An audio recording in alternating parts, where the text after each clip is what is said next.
Bronco Onyx. Bronco Onyx is Latin for the dark horse, which I think was a great creative name that they came up with on their own. So the design itself is quite impressive. Well, our robots specify in a pretty specific game.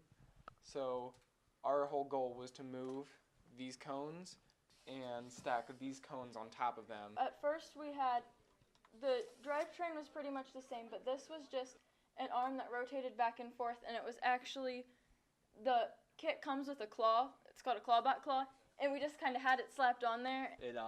That claw went through a lot of work. We had many parts and many pieces that we didn't have. So we had to buy more.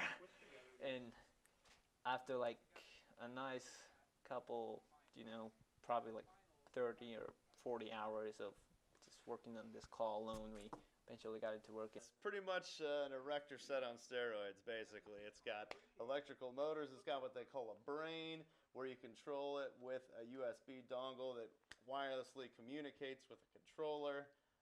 It's got programmable motors.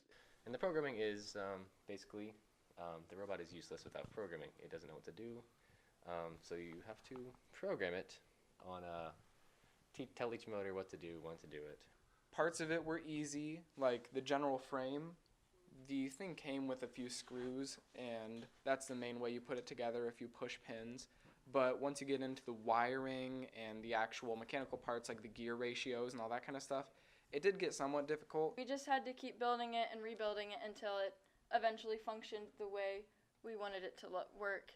It's definitely, it's a full-blown, industrial type design. It's made out of the same parts and pieces that they would be building, working in robotics in the field.